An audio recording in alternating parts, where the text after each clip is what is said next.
QPR returned to Championship action at half 12 on Saturday afternoon with a trip to bottom of the league Plymouth Argyle. So I caught up with Sam from the Green and White podcast to find out more about new manager Miron Muslić, their two new signings, and the Pilgrims' chances of survival. As ever, I'll be following that chat up with a few words on Rangers, so make sure you stick around to the end for that. Hello, Sam. How are you, mate?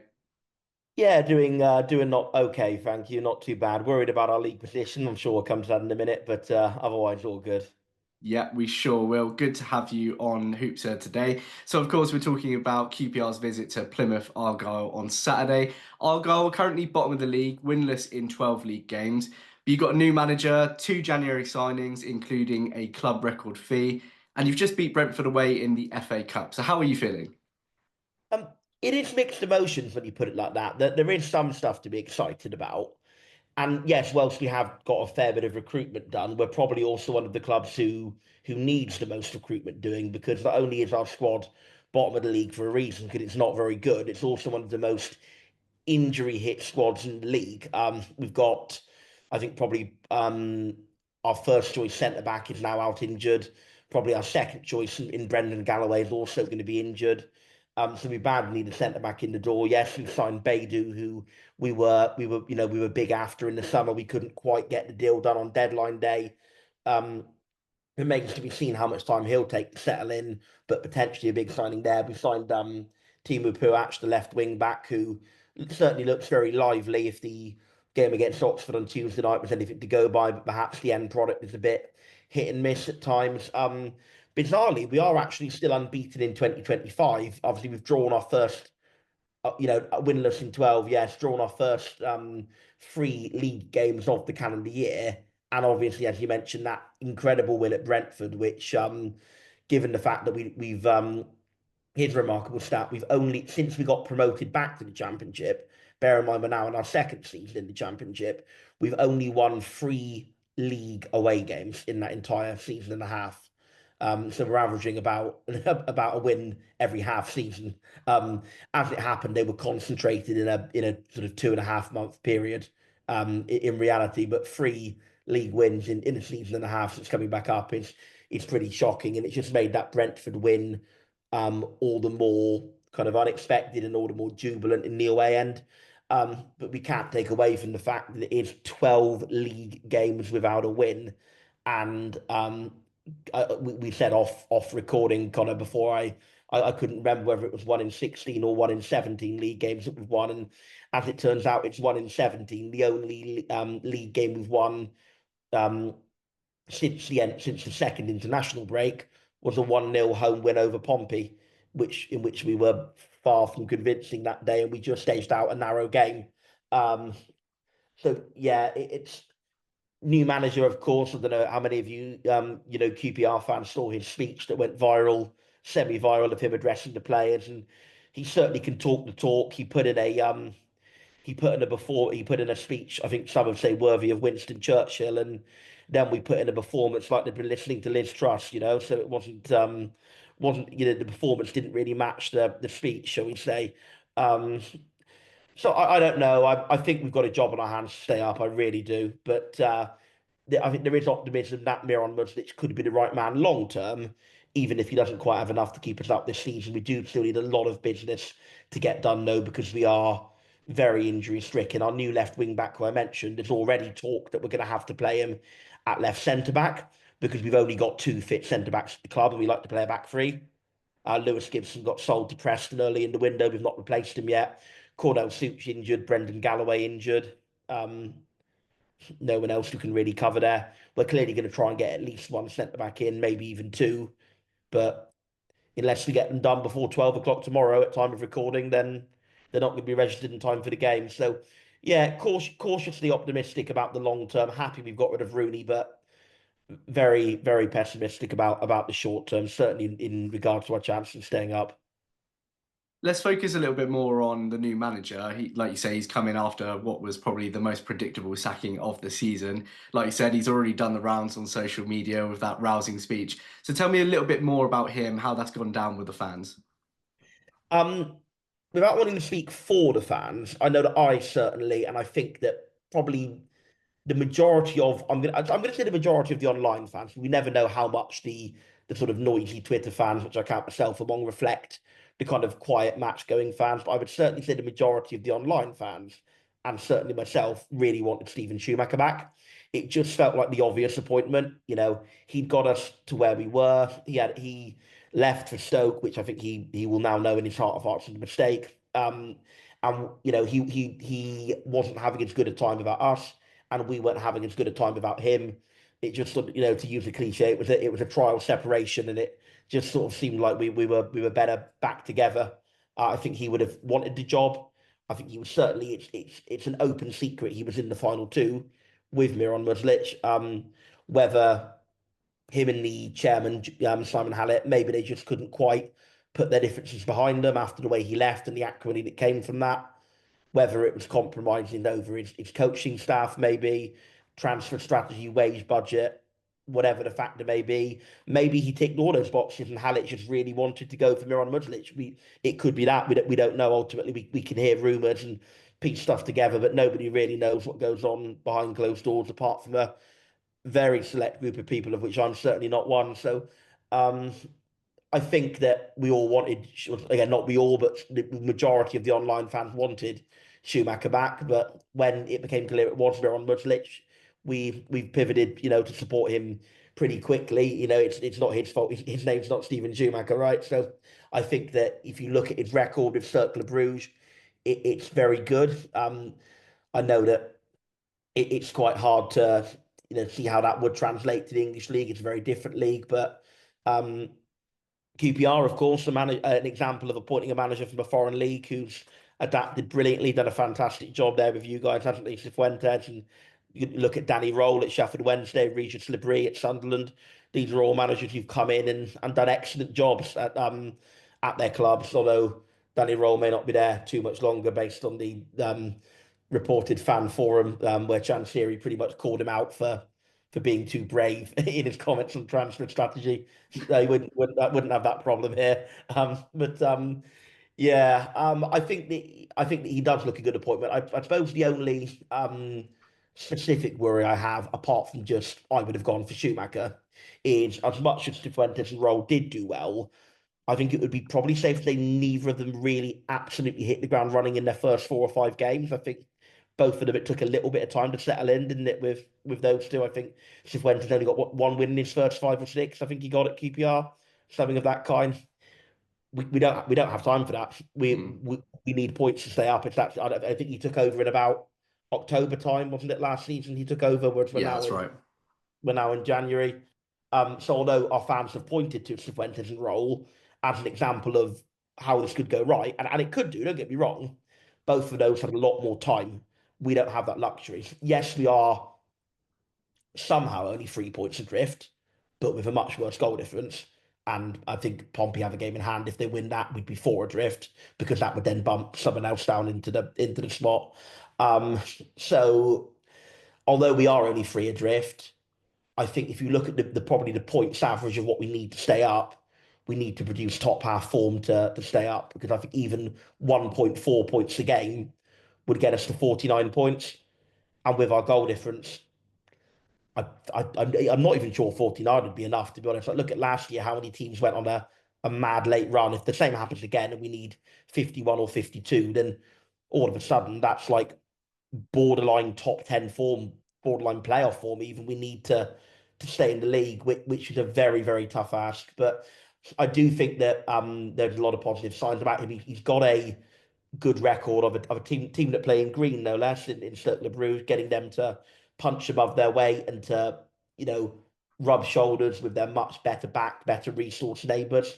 So I think if he can somehow get us over the line, I think and he's got a full summer and a full pre-season to get in the style of play he wants. I think he could really be positive for us in this league. But lot of ifs and buts, and he does seem to favour a more direct style, whereas Rooney was very much more possession based. And I know the obvious counter argument to that would be, well, Rooney was doing badly, which he was, but he still signed players to favour a possession based style. So we need to get a big target man in before the end of the window if we're going to go a bit more direct. Yeah, that makes sense. And obviously, we've touched on the two incoming so far, but what about outgoings? I know that Morgan Whittaker, the rumours going around again. How likely is it that he leaves this month? I think there's a lot of clubs interested in him. I think from Argyle's point of view, we've got to weigh up the value of losing him, in terms of the vastly decreased possibility of survival against the money we'd get for selling him.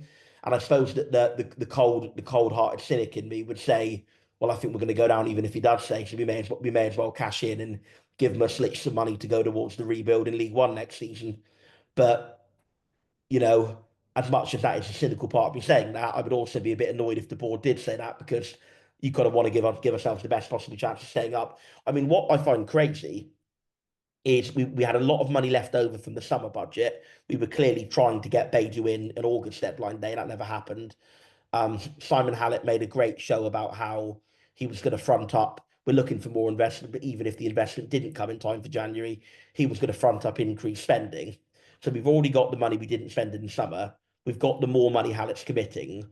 We are still somehow 16 days into the window at time of recording in profit in the January window because we sold Gibson for more than we brought in Beidou. We lost Adam Forshaw to Blackburn, and all I can say about that is he must have the best agent of all time to secure him that move. And I think we've who else? Andre Gray, he's gone to Turkey. Third choice goalkeeper Marco Morosi, he's gone also. So we've had all these departures in terms of wages coming off and a big fee for one of them, and we've still only got two in. So I make it that we're in profit for the window already, in addition to all the money we had to spend anyway. I'd be amazed if we didn't break our transfer window again before the end of the window, or maybe even twice more before the end of the window. Because if this is true, what we're hearing, the figures aren't adding up. It's to where the money's going. And I'm not any suggestion of impropriety, to be clear. I think it's not adding up in the sense that we've got the money, but we've not yet spent it. So I think there could be one or two big signings coming in before the end of the window. So, who can cause in the existing team? Who can cause QPR problems on Saturday? Morgan Whittaker. It's the boring answer, but it's the true one. I mean, as you saw in the home game at Loftus Road, he can create a goal out of quite literally nothing. I mean, that was one of the best goals I've ever seen an Argyle player score. Certainly in my top 5 or 10, that goal at your place in a game where you were very dominant for most of it against 10 men, and it was just Morgan having that one moment of magic that secured us that point. We didn't really have many other chances in the game. Although we should have had a penalty in the last minute, I'm still a little bit bitter about that one. And if we had scored that penalty, it would have been a very undeserved but very welcome win. But apart from that penalty shout, we didn't look like scoring all games, and Morgan just pulled that one out of absolutely nowhere, didn't he? As much as he has been a little bit off the boil this season compared to last, he is still absolutely our best attacking threat by a country mile. I would give a mention as well for Rami Al Haj. He was signed in late in the August window. He played in our semi-good run of form under Rooney in September. Um, Quite bizarrely, he was just completely frozen out after one bad game or so, and then I think he had one appearance off the bench where he didn't do great, and then he was not even featured as a sub for about 6 or 7 games in a row. And then we put him back in. He immediately starts playing better. I think he's got a couple of goals, and I think involved in some goals as well since coming back into the team. Creative attacking player with an eye for goal as well. And I think if we'd have had him as a regular all season, we wouldn't be on as few points as we are. So I'd say Whittaker and Al Hadj are the two who can probably cause the trouble. Great. Well, Sam, thank you so much for talking us through today. Now, all three meetings between Plymouth Argyle and Queen's Park Rangers since your return to the Championship have been draws, with Argyle twice having a man sent off at Loftus Road. So let's get your score prediction to round us off. Oh, we had two men sent off at Loftus Road this season, although it was in the 91st minute or so. So we did it with 10 men. Maybe next year we'll go and draw with 8 men and just see how far we can push it. But you know what? I'm going to go for another draw, not just because of the record with Argyle and QPR specifically, but just because we are the draw specialists of the Championship, certainly at home park. If not away, because away we just lose, most of the time. But at home park, it's kind of bizarre to say, given that we've only won one game in 17. We've only actually lost twice at home since Easter, believe it or not. That game when you came here in August and there was that sort of cagey 1-1 draw, not August or April, sorry, last season, and it was that cagey 1-1 draw. We've only lost twice at home since then, which is absolutely crazy considering how bad we've been. But the boring answer is we've had a lot of draws. I think of our home games this season, we've lost two against Swansea and against Stephen Schumacher's Stoke, and we've won four, and we've drawn all the others. So I think we've actually drawn as many games as we've not at home this season. I think maybe even I've lost track of the numbers. I think we've drawn six or seven, and we've won four and lost two at home park. So I'm going to go for another draw. I don't think we've got enough to win, and I think you certainly can punish us defensively with our absences at the back. But I also think we've got a goal or two in us as well. So I'm going to go for a 2-2 draw. Well, Sam, thank you so much for joining, and all the best for the rest of the season after Saturday. Thank you, and to you. Cheers. Massive thanks to Sam once again. You can check out the Green and White podcast via the link in the description below. Let's talk about QPR now, but first, if you're enjoying this match preview and you're watching on YouTube, please consider liking and subscribing. It turns out 46% of you watching aren't, and it really helps me out if you do. If you're listening on Spotify, I'm so nearly at 100 followers, so please follow and leave a rating if you're over there. Anyway, QPR, some really good news this week to help remedy last weekend's annual FA Cup disappointment, with both Alfie Lloyd and Kieran Morgan signing new deals to extend their stays with the club. I was given the honour of interviewing Kieran at Loftus Road earlier this week, which I posted yesterday, so do check that one out if you haven't already. I also attended a meeting with QPR CEO/Director of Football Christian Nori on Monday, alongside multiple other fan websites, podcasts and groups, where multiple topics like training ground development, dev squad, injuries, contracts and recruitment were raised. Loft for Words has posted a really helpful write-up of that session over on the forum, which I've linked below. I didn't really want to duplicate that one on here in a video, given I'd be repeating the exact same comments from Nori, but if you do have any questions about the minutes, then let me know in the comments and I'll answer those as best as I can. So as I say, some good news off the pitch. Now we just need to get back on track on it after last weekend. The thing is, we know better than most that going away to the team at the bottom of the league isn't as simple as it appears on paper, certainly not for Rangers anyway. Argyle might be winless in 12, they might have let in the most goals and scored the second least, but they're also unbeaten in 4 appearances. They've got a new chest-beating manager ready to turn them into devils, his words, not mine. There's 2 new starters in the team, and they've just claimed a Premier League scalp in the FA Cup. That didn't immediately translate into a new manager bounce against Oxford United on Tuesday evening, but if a response is going to come from those players, it's going to be around about now, and like Sam says, they're a side that have actually lost just twice at home despite their predicament. Now Rangers have all the reasons to be high on confidence despite last weekend. We're unbeaten in 3 in the league ourselves, and we've lost just 1 of our past 11. But with all but 1 of our 6 wins during this impressive run coming consecutively at home, playing away has simultaneously turned into a bigger challenge for us. We were much less negative at Norwich than we had been at Swansea or Bristol City, but it still feels like we're trying to figure out how to translate our style of play